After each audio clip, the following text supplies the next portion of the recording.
Florida के मैदान पर फिरकी के गेंदबाजों का चमत्कार, नतीजा ये कि वेस्टइंडीज को मिली इस सीरीज में लगातार चौथी हार। नमस्कार रणनीत में आपका स्वागत है। मैं हूं राजीव मिश्रा। भारतीय टीम ने एक अलग तरीके का एक्सपेरिमेंट किया इस सीरीज के 5वें मुकाबले में जो फ्लोरिडा में खेला गया, यानी कि 3 इस फिरकी के फनकार खिलाए गए। अक्षर पटेल, रवि बिश्नोई और कुलदीप यादव, और इन तीनों फिरकी के फनकारों के सामने वेस्टइंडीज के बल्लेबाज चारों खाने चित हो गए और एक और बड़े अंतर से वेस्टइंडीज को हार का सामना करना पड़ा। सीरीज 4-1 से भारतीय टीम ने अपने नाम की और साथ ही इस बात के संकेत दे दिए कि लगभग हर प्रयोग में भारतीय टीम पूरी तरह से सक्सेसफुल हो रही है और इस प्रयोग के चलते हर दिन उनको मैच के लिए एक नया हीरो मिल रहा है। मिसाल के तौर पर अगर हम आज के मैच की बात करें, कुलदीप यादव ने 3 विकेट लिए, रवि बिश्नोई ने 4 विकेट लिए और अक्षर पटेल ने 3 विकेट लिए, यानी कि 10 के 10 विकेट स्पिन गेंदबाजों के खाते में चले गए।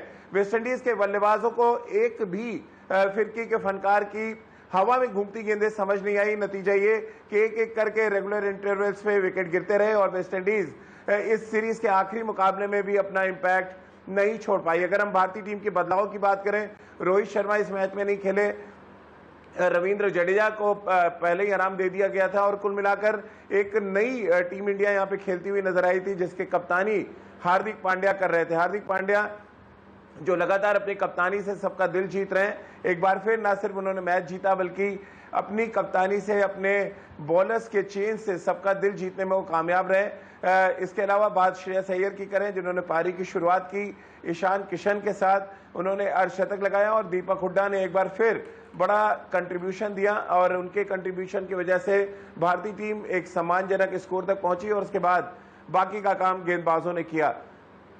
भारतीय टीम की लगातार मिलती इस जीत पर बात करने के लिए हमारे साथ सबा करीम, राजकुमार शर्मा जी और रितेंद्र सोडी जुड़ेंगे। सबा भाई, एकदम अलग तरीके का प्रयोग था ये तो। ओपनर्स बदल दिए गए, टीम में 3 स्पिनर खिला दिए गए और तीनों स्पिनर वेस्टइंडीज टीम को खा सा गए। 10 के 10 विकेट स्पिन गेंदबाजों के खाते में।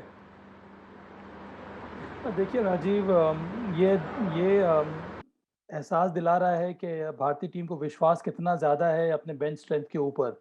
इसी वजह से इतने सारे चेंजेस देखने को मिल रहे हैं, इतने सारे एक्सपेरिमेंट देखने को मिल रहे हैं और जिनको जिनको मौका मिल रहा है उन्होंने वो अपनी उपयोगिता दिखा रहे हैं मैदान के अंदर आकर। आज जिस तरह का विकेट था, इसी वजह से भारत ने 3 स्पिनर्स को खिलाया और तीनों ने कमाल की गेंदबाजी की। नई बॉल से अक्षर पटेल ने, उसके बाद कुलदीप यादव और रवि बिश्नोई ने विकेट्स लिए।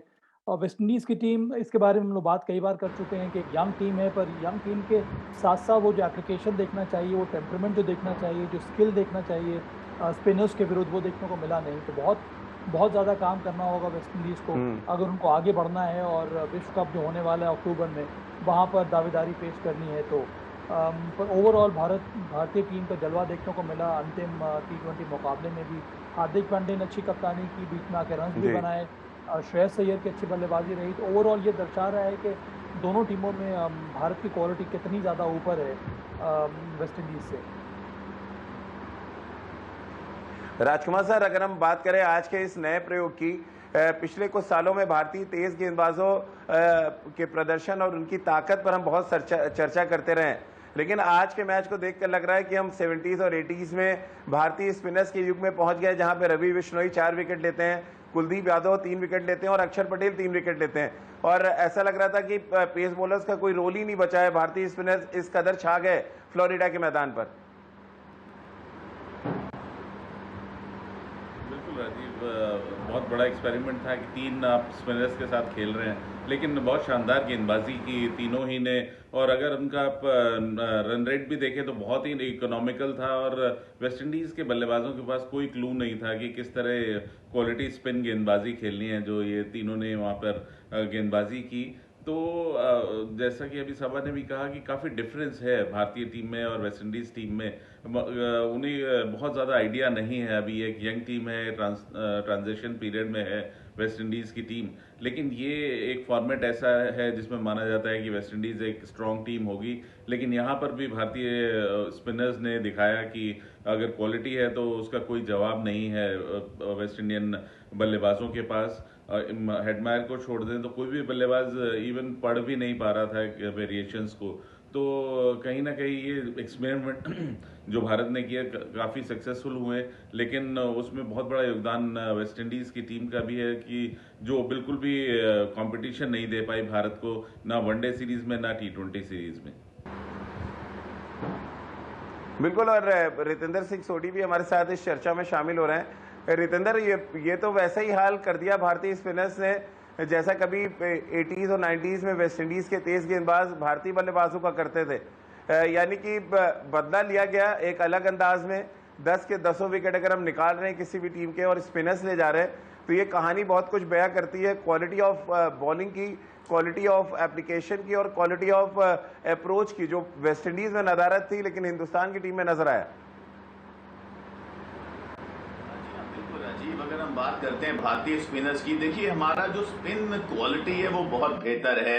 और हम सब बात कर रहे थे कि वेस्ट इंडीज के पास पावर हिटर्स हैं, वो छोटे ग्राउंड का बहुत फायदा उठा सकते हैं, लेकिन जब क्वालिटी बॉलिंग होती है तो आपको मुश्किल होती है। और वही नजर आया है अगर हम इस सीरीज की बात करते हैं। रवि बिश्नोई एक ऐसे बॉलर उभर के आ रहे हैं राजीव, जिनको अब आपको कहीं ना कहीं नोटिस तो करना होगा।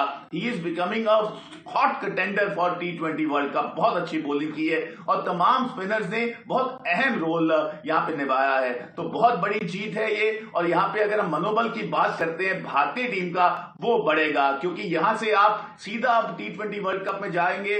थोड़े से मैचेस और बचे हैं अगर हम सीरीज और कंट्रीज के साथ बात करते हैं, लेकिन अगर हम तैयारी की बात करें राजीव, हमारे जो भी प्लेयर है जिनको मौका मिलता है, आज श्रेयस अय्यर ने अच्छा किया, हुड्डा ने अच्छा किया, बिश्नोई ने अच्छा किया, तो आवेश खान अच्छा कर रहे हैं। तो ये जो अब स्पॉट की जो रेस है वो बढ़ती जा रही है। तो मुझे तो अभी भी समझ नहीं आ रहा है कि सिलेक्टर्स के लिए जो ये सिरदर्दी है ये कैसे दूर होगी, किसको लेके जाएं, किसको ना लेके जाएं, क्योंकि हर लड़का इतना अच्छा कर रहा है। बिल्कुल, बल्लेबाजों पर आगे बात करेंगे, लेकिन उससे पहले एक सवाल सभा भाई, भारतीय स्पिनर्स ने जिस तरह से कंट्रीब्यूशन दिया मैच दर मैच, हम आयरलैंड फिर इंग्लैंड और अब वेस्ट इंडीज में देख रहे हैं, Ravi Bishnoi wrist spinner, Kuldeep Yadav wrist spinner, इसके अलावा यजुवेंद्र चहल नहीं है इस टीम में, फिर अक्षर पटेल और रविंद्र जडेजा। कितनी मुश्किल पैदा करने वाले हैं सेलेक्टर्स के लिए, खासतौर से रवि बिश्नोई की अगर हम बात करें।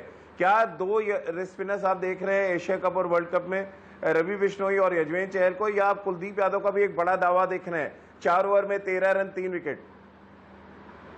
राजीव, वहाँ पर रोहित शर्मा, राहुल द्रविड़ और मुझे लगता है एक ना कोई चयन करता जरूर वहाँ पर मौजूद होंगे।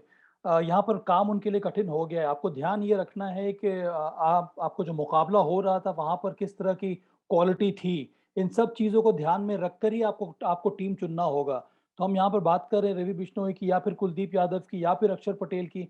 अंत में आपको ये ध्यान रखना है कि इनका मुकाबला या फिर किस प्रकार के ऑपोजिशन बल्लेबाजों के साथ हो रहा था, इन सब चीज़ों को ध्यान में रखना होगा। तो कठिन काम है चयनकर्ताओं का, पर हाँ एक बात है कि रवि बिश्नोई ने अच्छे क्वालिटी के विरुद्ध भी अच्छी गेंदबाजी की है। चाहे हम इंग्लैंड की बात करें या फिर उसके पहले आयरलैंड के साथ मुकाबला हुआ था या उसके पहले दक्षिण अफ्रीका के साथ मुकाबला हुआ था। तो रवि बिश्नोई को जब जब मौका मिला है उनकी गेंदबाजी काफ़ी अच्छी रही है और वो अटैकिंग बॉलर है। और उसके साथ साथ अगर हम वेरिएशन ढूंढ रहे हैं अपने बॉलिंग अटैक में, तो आपके पास युजवेंद्र चहल है, आपके पास जडेजा है और रवि बिश्नोई जिस तरह की गेंदबाजी करते हैं उनको हम एक ऑफ स्पिनर के रूप में भी देख सकते हैं, क्योंकि वो हमेशा जो गेंद लेग स्पिनर ज़रूर है पर उनकी गेंदें जो हैं ज़्यादातर अंदर आती हैं या फिर लेफ्ट हैंडर के लिए बाहर निकलती हैं। तो ये एक अजब ये बहुत ही शानदार कला है रवि बिश्नोई के पास। तो इसको भी ध्यान में ज़रूर रखना होगा, कंटेंशन में ज़रूर है रवि बिश्नोई। चले, ये तो बात हो गई भारतीय फिरकी के फनकारों की, लेकिन ये फिरकी के फनकार तभी चले जब स्कोर बोर्ड पर रन लगे, और ये रन लगाने का काम श्रेयस अय्यर ने किया, जो पारी की शुरुआत करने आए रोहित शर्मा की जगह, और उनका अच्छा साथ दिया दीपक हुड्डा ने, जो एक बार फिर बड़ा यूजफुल कंट्रीब्यूशन देते हुए नजर आए।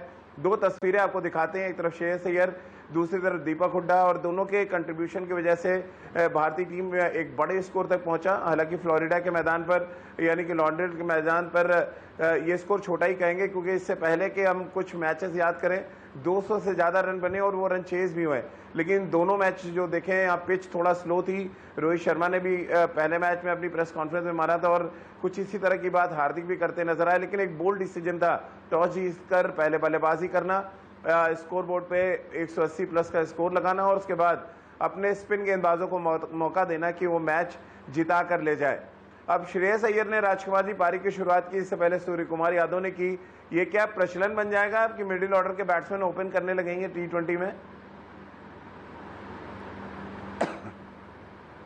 बहुत ज़्यादा एक्सपेरिमेंटेशन हो रहा है राजीव, और ये कहीं ना कहीं बहुत कंफ्यूजन भी पैदा करेगा, क्योंकि अभी केएल राहुल भी बाहर हैं। आप उन्हें मत भूलिए कि वो एक स्ट्रॉन्ग कंटेंडर होंगे, क्योंकि जो जैसा उन्होंने पास में परफॉर्मेंस दी है, तो वो ज़रूर एक सर्टेनिटी हैं। जब भी वो लौटेंगे फिट होकर तो वो टीम में ज़रूर खेलेंगे, और खेलेंगे तो वो ओपन ही करेंगे। साथ में रोहित शर्मा है। अब आपने सूर्य कुमार यादव को ओपन कराया, उन्होंने अच्छा किया है। श्रेयस अय्यर ने आज ओपन किया और उन्होंने अच्छा प्रदर्शन किया, तो कहीं ना कहीं ये मुश्किलें बढ़ाएगा। अच्छी बात है कि फ्लेक्सिबिलिटी रहेगी, लेकिन कहीं ना कहीं आपको एक श्योरिटी भी देनी होगी प्लेयर को कि आप इस नंबर पर खेलेंगे, या आप होंगे इस टीम में, या 15 में होंगे और उसके बाद 11 में भी होंगे। तो कहीं ना कहीं बहुत ज़्यादा एक्सपेरिमेंट कंफ्यूजन ना करें। मैं चाहूँगा कि अब कंटिन्यूटी थोड़ी सी बनाएं। भारतीय टीम में जो भी थिंक टैंक है, भारतीय टीम मैनेजमेंट, वो अब अपने जो बेस्ट 11 है उस पर ज़्यादा काम करें, उनको बहुत ज़्यादा मौके दें, जिनसे उनको और ज़्यादा कॉन्फिडेंस गेन हो। रितेंद्र, कितना सहमत हैं आप राजकुमार जी की बात से? जिस तरह से उन्होंने कहा कि अब टाइम आ गया है कि हमें एक्सपेरिमेंट मोड छोड़ के प्रैक्टिकल मोड पे आ जाना चाहिए, और ये प्रैक्टिकल मोड है कि आप अपने 15 चुन लें और जिनके साथ आप एशिया कप और वर्ल्ड कप में जाएंगे।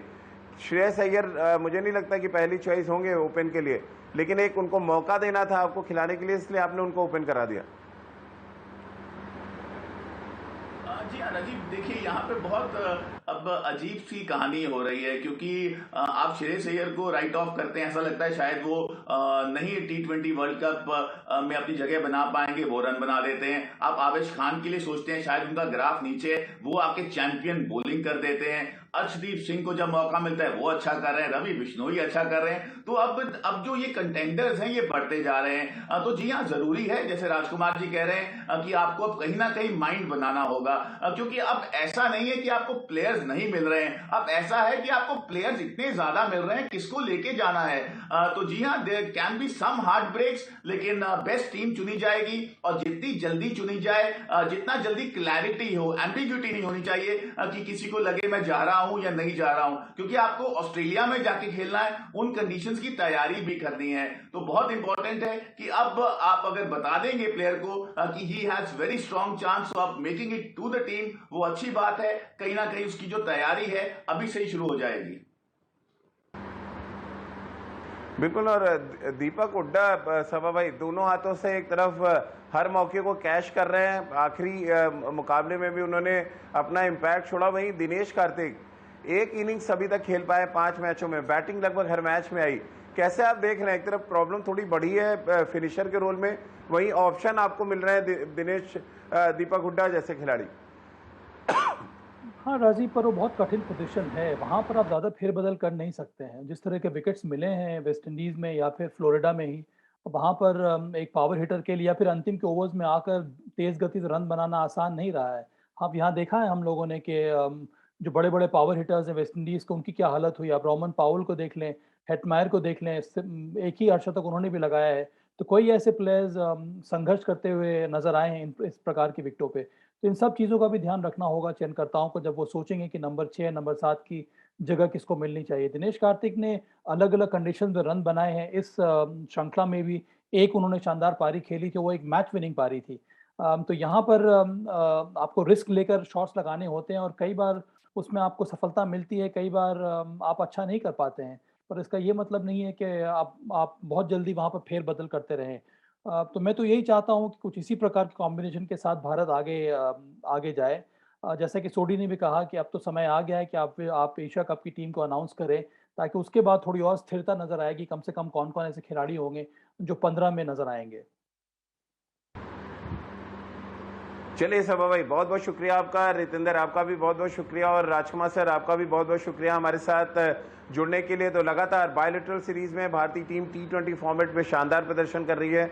दक्षिण अफ्रीका के खिलाफ सीरीज बराबर करने के बाद आयरलैंड को आयरलैंड में हराया, इंग्लैंड को इंग्लैंड में हराया और अब वेस्टइंडीज को वेस्टइंडीज में हराने के साथ ही भारतीय टीम ने वर्ल्ड क्रिकेट को अपनी धमक का एहसास तो करा दिया है, लेकिन वो चमक तभी बिखेर पाएंगे जब वो आईसीसी के टूर्नामेंट्स में या मल्टीनेशनल टूर्नामेंट्स में अच्छा प्रदर्शन करें, जिसकी शुरुआत एशिया कप से होगी और दुनिया भर की निगाहें एशिया कप पर टिकी होंगी कि भारतीय टीम यहां पर जो जीत का मोमेंटम लगातार भारतीय टीम के साथ चल रहा है उसको लेकर एशिया कप में किस तरह का प्रदर्शन करती है और वर्ल्ड कप के लिए भारतीय टीम कितनी तैयार है। तो चलिए हमारी इस खास पेशकश में फिलहाल इतना ही।